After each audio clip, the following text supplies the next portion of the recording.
It's not a secret nor a surprise that Marvel nowadays forgot about the word quality, especially when it comes to their TV shows. You know, the TV shows they made to drag every MCU movie fan into subscribing to Disney Plus in an attempt to milk $11 out of their credit cards. Unfortunately for Disney, their plan relied on one thing.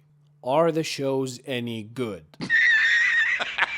And looking at the lineup of Marvel TV shows, the good ones weren't even made by Marvel. Starting from WandaVision, which began as an interesting premise, only to fall flat on its face towards the end. Leading up all the way to the absolute piece of canine defecation that is She-Hulk. On the other hand, we have the shows made by Netflix. They range from mediocre to awesome to absolute masterpiece. And the masterpiece in question is Daredevil. I said the real Daredevil. perfection. Daredevil was good.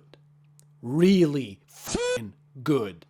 But what's funny is that if I tried to convince people that a show about a blind lawyer wearing red pajamas running around beating the shit out of criminals is miles better than witches or literal gods fighting for the fate of the universe or even the entire multiverse, most people would think I'm batshit crazy. And who would blame them? How can you convince someone that a string of TV shows filled with CGI and the highest of stakes can get outclassed by a single scene worth a fraction of budget and stakes? And when I think of a scene that exemplifies my statement, I think of no other than the rooftop scene. So let's see what makes this scene so great. Just to give you a little bit of background, now the short version is that Frank Castle, aka the Punisher, has been wreaking havoc in Hell's Kitchen. So how many criminals are you going after, Frank? The guy was on a legendary kill streak. He was gunning down every criminal organization in the city. Cartels, crime families, biker gangs, dealers who would sell the kinds of movies starring and produced by R. Kelly. But Daredevil was out to stop Frank Castle because he was... You're unhinged, Frank. But in their last encounter, Frank managed to chain him down to a wall and was about to teach him a lesson. Why didn't you take my mask off? Don't give a shit about who you are. This gives us the first insight on how Frank thinks. All he cares about is whether you committed a crime or not. It doesn't matter who you are, but if you did, God help you. You killed everyone else. Why am I still alive? I got in your way twice now. You don't strike me as someone who just lets that happen. Frank's refusal to answer the question gives the impression that he doesn't want to kill Matt because he knows he's a good guy. He might even has respect for him, but he doesn't want to admit it to his face. You see how smart writing doesn't need to spell everything out to the audience?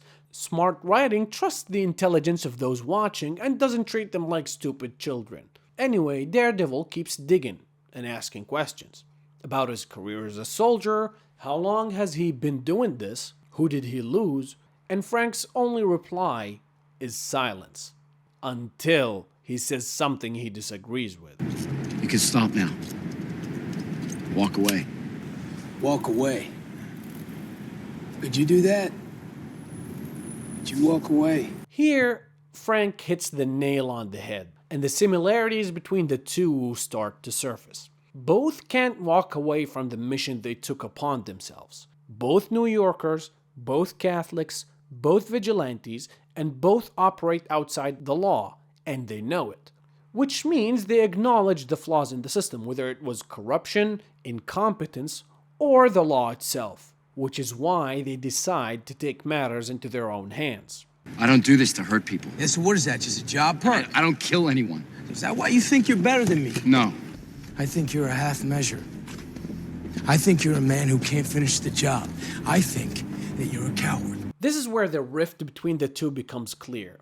Matt's method is to incapacitate the criminals till the police arrives, while Frank is judge, jury, and executioner. But Frank says something incredibly I don't know what to say, just listen to it yourself. You know the one thing that you just can't see? You know you're one bad day away from being me.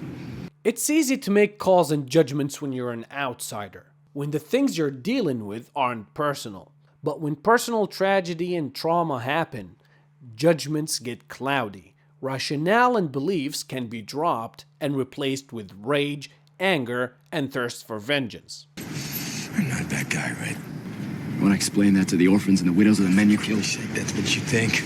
This is the crossroad that sets these two men apart. It's not that they disagree whether to stop criminals or not, they just disagree on how they do it. You run around this city like it's your damn shooting gallery. Yeah, what do you do? What do you do? You act like it's a playground. You beat up the bullies with your fists. You throw them in jail. Everybody calls you a hero, right? And then a month, a week, a day later, they're back on the streets doing the same goddamn thing. I always found it funny how he says this part. So you just put him in the morgue. You goddamn right I do. Anyway, let's continue. A human being who did a lot of stupid shit, maybe even evil, but had one small piece of goodness in him. Maybe just a scrap, Frank, but something. And then you come along and that one tiny flicker of light gets snuffed out forever. Now, we're not gonna discuss the brilliancy behind the dialogue, but let's try and see who's right. Daredevil believes that people deserve a second chance to try and rectify the mistakes they did. Because, let's face it, how many mistakes do you make per day? Whether it was intentional, unintentional, human beings are bound to slip up or make some shitty calls. But the Punisher believes that if someone makes a mistake, they should be punished, and the punishment should be swift and cruel. No redemption, no apologies. One mistake, you're done. Well, it's easy to discuss theory, and talk about things, but what if these things take place and you have to decide? Well, the answer will be manifested in the next two scenes. In the next scene, Daredevil's ideology is about to be manifested. The hospital is full because of Frank acting like Doom Guy in the streets of Hell's Kitchen, which brings these two dickbags from rival gangs face to face. Even in the banged up state that they are, they're still going at it, like, good God, can't you guys call a truce till you heal up and then go at it? Anyway, Foggy talks them out of it, which proves Daredevil's point, that despite their evil actions, these scumbags might have a chance at a redemption arc. But the final gestures they make means that they also might go back to the same old habits. Now in the second scene, it's time to put a face to all your fancy talk about redemption. Here, Frank tapes a gun to Daredevil's hand. In the beginning of the season, Frank paid the Irish mob a visit, and Grotto's the only survivor. And he wants... You guys need to get the hell out of here. What if a criminal wants to change his career? A second chance, that's all I want. This is all we know about the guy. Until... Say the words, asshole! I did it! I killed him! I killed him! I put his head! I didn't know! The old lady was in the house! What old lady? What did you do? Now, Frank's ideology is about to be manifested. The Punisher gives Daredevil the ultimate ultimatum. The only way to stop Frank from pulling the plug on this bastard's life is if Daredevil puts a hole in the Punisher's head. Here, we get to the first possible outcome. If Daredevil kills the Punisher, then he just replaced one killer with another to save a third killer, and added another link to the chain of violence. Not to mention that Grotto might do some time behind bars, but he will get out one day and might as well go back to his old ways. Another possible outcome if Daredevil lets the Punisher kill Grotto because he doesn't want to get blood on his hands. But at the same time, if he does that, he's just as responsible in Grotto's death as much as the Punisher.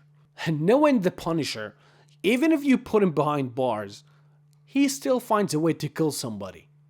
Well, maybe a little more than that. Another possible outcome is what happened in the show. Even though Daredevil broke free and attempted to stop Frank, Frank managed to put a hole in Grotto anyway. I'm gonna get you out of here.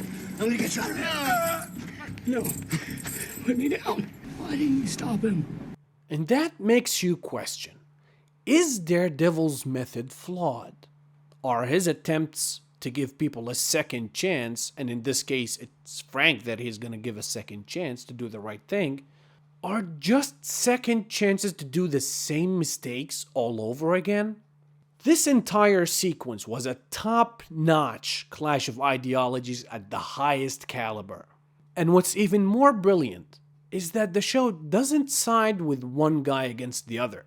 The script is smart enough to lay its cards on the table and tells you to make up your own mind. And the conclusion?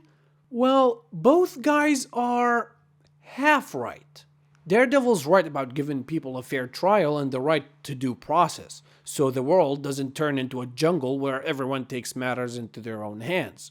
But at the same time, Frank's right about the flaw of the idea of jail time. Let me get something straight.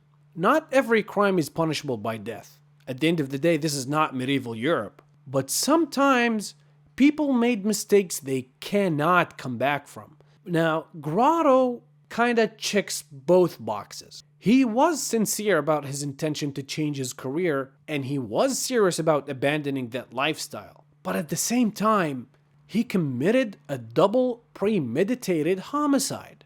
One of them was an old lady who just happened to be in the wrong place at the wrong time. Grotto should have a fair trial, and if found guilty in a court of law, he should face capital punishment. Now, that might sound cruel, but what about the others?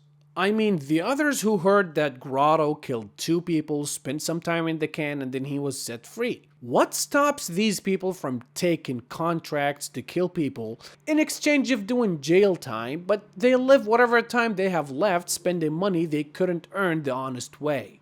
I mean, the point of punishment is not just to harm people. Whatever damage that guy did is already done. You're doing the punishment only to prevent that person and others from doing the same mistake. Punishments are meant to set an example to what happens if you break the law. If the punishment doesn't fit the crime, well, the punishment shouldn't be carried out in the first place.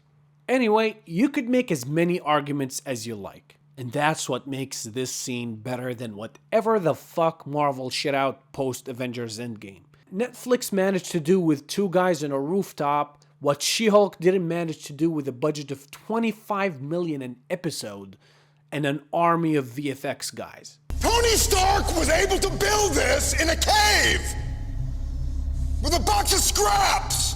Anyway, I've been talking for too long and I don't have the time to articulate an outro, so I'm just gonna